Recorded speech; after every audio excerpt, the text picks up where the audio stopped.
జై జవాన్ జై జవాన్ జై జవాన్.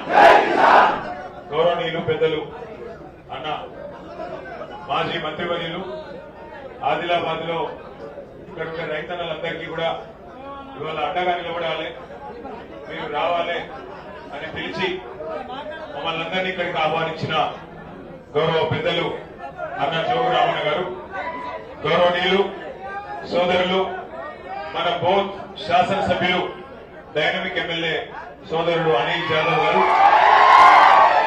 ఆసిఫాబాద్ లో గతంలో ఎమ్మెల్యేగా మొన్నటిదాకా జిల్లా పరిషత్ చైర్మన్ గా మళ్లీ తిరిగి ఆసిఫాబాద్ ప్రజల ఆశీస్సులతో ఎమ్మెల్యేగా ఎన్నిక కావడమే కాకుండా నిన్నగాక మొన్న రాష్ట్రం మొత్తంలో మొట్టమొదటిసారిగా ఆసిఫాబాద్ కలెక్టరేట్ ముంగట పత్తి రైతుల కోసం ధర్నా చేసిన మన ఆడబిడ్డ ఆసిఫాబాద్ ఎమ్మెల్యే శ్రీమతి కోవ లక్ష్మి గారు, అట్లాగే ఇవాళ కేసీఆర్ గారి ఆదేశం మేరకు మాతో పాటు ఇక్కడికి విచ్చేసిన మాజీ మంత్రివర్యులు బాల్కొండ ఎమ్మెల్యే గౌరవనీయులు ప్రశాంత్ రెడ్డి గారు, గౌరవనీయులు కొరుట్ల ఎమ్మెల్యే సోదరుడు డాక్టర్ సంజయ్ గారు, అట్లాగే ఇంకా ఇక్కడ విచ్చేసిన గౌరవనీయులైన సోదరుడు మాజీ శాసనసభ్యుడు బాల్కా సుమన్ గారు, గౌరవనీయులు సోదరుడు ఖానాపూర్ నియోజకవర్గ ఇన్ఛార్జ్ గారు భూక్యా జాన్సన్ గారు, సిర్పూర్ మాజీ శాసనసభ్యులు గౌరవనీయులు కోనేరు కోనప్ప గారు,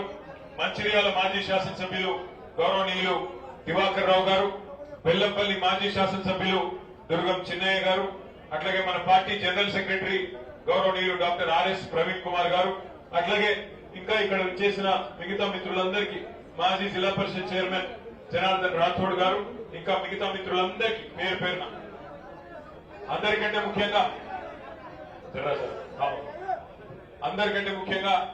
ఇలా మార్కెట్ బంద్ పెట్టినా మరి మేము ఇక్కడికి వస్తున్నామని తెలిసి అధికారులు కావాలని ఇక్కడ రైతులు రావద్దు మమ్మల్ని కలవద్దు అనే ఆలోచనతో మార్కెట్ బంద్ పెట్టినా ఇవాళ రామన్న గారి పిలుపు మేరకు ఇక్కడికి విచ్చేసిన మా రైతన్నలకు తమ్ములకు పేరు పేరున అందరికీ నమస్కారం. మీరు వచ్చుడే కాదు, ఇవాళ మీరు మనందరం ఇక్కడ కలుస్తున్నాం అనగానే ప్రభుత్వంలో కొంత కదలిక వచ్చింది, కొంత సిగ్గు వచ్చింది, బుద్ధి వచ్చింది అని చెప్తా ఉన్నారు. చాలా చాలా సంతోషం. నేను ఇలా ప్రభుత్వాన్ని మీ అందరి మాటలు విన్నాక నేను 1-2-3 ప్రశ్నలు అడగదలుచుకున్నా. ఒకటి, నిజంగానే మీరు ఏం తప్పు చేయకపోతే మీరు అన్ని చక్కగా చేస్తున్న మాట నిజమే అయితే, రైతులు సంతోషంగా ఉన్న మాట నిజమైతే ఇవాళ ఏ కారణం చేత మార్కెట్ బంద్ పెట్టినరు ప్రభుత్వం చెప్పాలని చెప్పి నేను అడుగుతున్నా. నిజంగానే మీరు చక్కగా బ్రహ్మాండంగా నడుపుతుంటే, రైతులకు ఏ షికాయత్ లేకుంటే, అంత బాగా జరుగుతుంటే మేము రైతులను కలుస్తామంటే మీకు భయం ఎందుకు అవుతుంది? మీకు వచ్చిన ఇబ్బంది ఏందని నేను అడుగుతున్నా.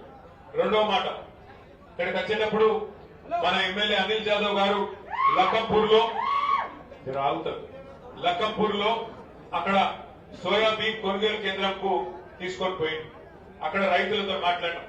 నారాయణ రెడ్డి అని ఒక పెద్ద మనిషి రైతు చెప్తున్నాడు, నా జీవితంలో ఎప్పుడు ఇట్లా చూడలేదు సార్, నేను 40 ఏళ్ళకెళ్ళి వ్యవసాయం చేస్తున్నా, మొదటికెళ్ళి పత్తి సోయా రెండే పండిస్తా ఇక్కడ నేను, కానీ మొట్టమొదటిసారి ఇటువంటి పరిస్థితి చూస్తున్నా. ఇవాళ రంగు మారిందంటున్నారు, చెడిపోయిందంటున్నారు, కొంటలేరు, ఎన్నడూ చూడలేటువంటి పరిస్థితి, దారుణమైన పరిస్థితి. జర మా కోసం కొట్లాడండి అని సోయా రైతులు ముచ్చుకుంటా ఉన్నారు. అట్లాగే అక్కడే పక్కనే ఉన్న రైతులు, పత్తి పండించే రైతులు ఇక్కడ మీ లెక్కనే వాళ్ళు కూడా చెప్పారు, సార్ మా ఆదిలాబాద్ లో ఇంటర్నెట్ చక్కగా ఉండదు, ఆదిలాబాద్ లో అందరి దగ్గర స్మార్ట్ ఫోన్లు ఉన్నాయి, కొంతమందికే ఉంటాయి, చాలా మందికి ఉన్న ఫోన్ వాడరాదు.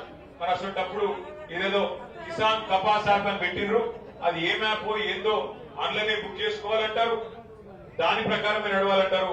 మాకెట్లా తెలుస్తుంది, మాతో ఎట్లయితుంది, చెప్పండి సీసీఐ వాళ్ళకి, ఇది పద్ధతి కాదు అని అక్కడ